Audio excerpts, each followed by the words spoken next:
Stephen Colbert just dropped a bombshell, and the fallout is shaking late-night TV to its core. This isn't just a retirement, it's a media earthquake, and nobody saw it coming. At 61 years old, Stephen Colbert stood on the very stage that made him a household name and delivered a line that sent shockwaves through television. Next year will be the last season of The Late Show. No long-winded farewell, no emotional tribute, just a straight-up declaration, and then silence. Fans were stunned. Executives scrambled. Even rival networks were left in disbelief. This wasn't how legends are supposed to exit. And yet, Colbert did it on his own terms.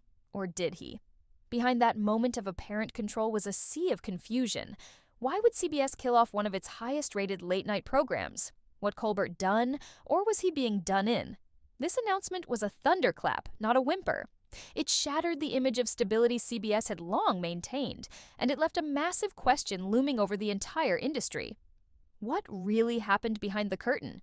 The truth is, Colbert wasn't just a host. He had become a cultural cornerstone, a voice millions relied on to make sense of a chaotic world. To see that voice suddenly silenced, that was more than surprising. It was unsettling. The explanation from Paramount, CBS's parent company, was simple.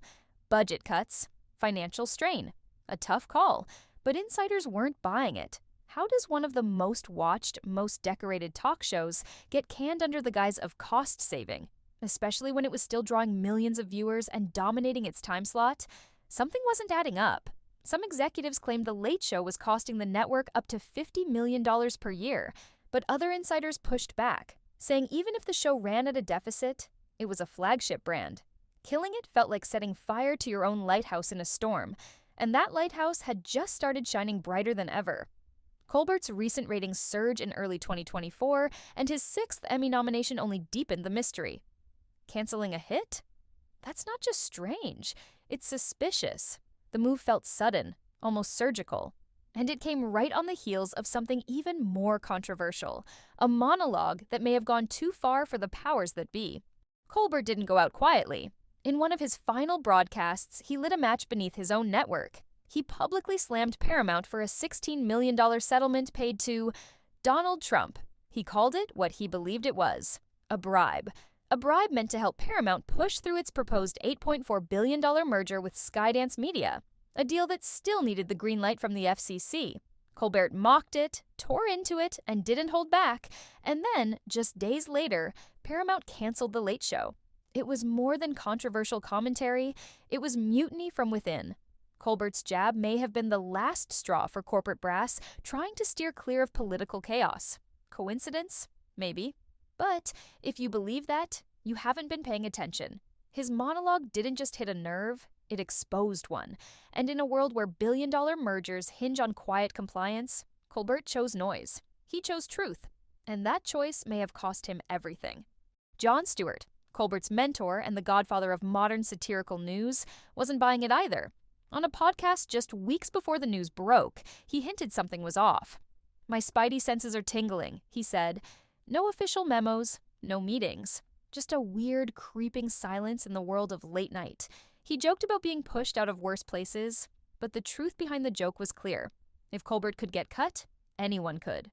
And Stewart knows how the industry works. He's seen it all. Networks shifting priorities, newsrooms caving to pressure, and comedians being quietly shown the door. So when he said the silence felt ominous, people listened. Behind Stewart's sarcasm was a very real concern. Late-night television, once a bastion of free speech, was becoming sanitized. Less daring, less honest, and less important. What started as a single cancellation quickly felt like a shift in the late-night landscape. Colbert wasn't just a host. He was one of the last voices blending comedy with political critique. CBS said it was about numbers, but numbers showed Colbert was still winning. Ratings were solid, awards kept rolling in. So why kill the golden goose? Behind the scenes, TV executives are increasingly wary of controversy. They want safe, predictable, sellable. And that's not Colbert. His show was messy, sharp, political, unpredictable, and deeply human. It was the last bit of raw satire on network TV. Even viewers began asking, is this the end of the golden era of late-night satire? If networks start culling their boldest voices, who will be left? Colbert wasn't just commenting on politics, he was holding power to account. And that made him dangerous in the eyes of those who prefer silence over scrutiny. Donald Trump didn't hold back. He celebrated Colbert's firing on Truth Social like it was a personal win, called him talentless, mocked other late-night hosts, praised Greg Gutfeld. It was a classic Trump victory lap. But there was something deeper at play. Trump and Colbert have been linked since day one of The Late Show. Trump was Colbert's favorite target, the punchline he never missed. But when Colbert attacked the Trump-Paramount settlement, the game changed. Trump didn't just respond, he gloated. And Colbert? He clapped back hard. The media fed on it. Viewers picked sides. What should have been just a line in Colbert's monologue became a political flashpoint. Colbert had always used satire to punch up, to expose, to criticize. And that's exactly why his departure didn't feel like an ending. It felt like a silencing. When Colbert returned after the announcement, he wasn't defeated. He was furious. Standing on that stage, he delivered one of his most biting monologues yet. With razor-sharp satire, he skewered Trump, mocked the network, and made one thing crystal clear. He wasn't going down quietly. "If I'm so untalented," he asked, "how did I come up with this?" Then delivered a now viral punchline aimed straight at Trump. He turned the show into a rallying cry. Guests joined in. Fans roared. Even without a network behind him, Colbert had the mic, and he was using it. It was a masterclass in turning censorship into fuel. He mocked the company, the silence, the backdoor deals, all with that signature smile that hides a knife. He made it clear. He didn't need CBS, but CBS might have needed him more than they realized.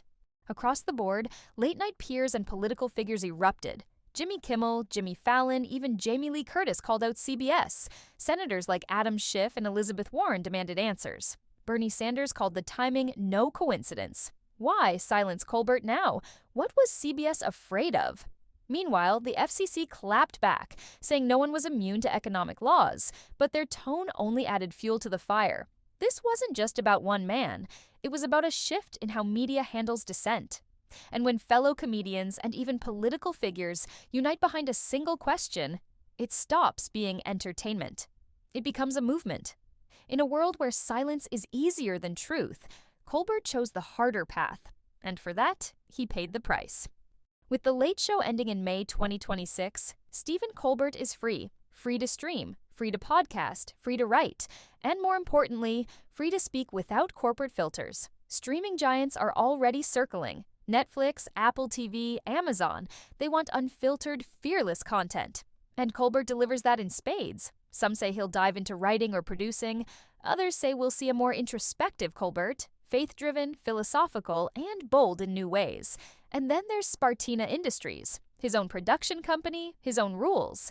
Whether it's satire, fantasy, animation, or long-form interviews, Colbert is built for reinvention. This isn't the end of Stephen Colbert's voice. It's just the removal of a filter. And if history has shown us anything, it's that when you unchain Colbert, he doesn't just speak louder, he speaks clearer. This isn't just the end of The Late Show. It might be the start of something even greater,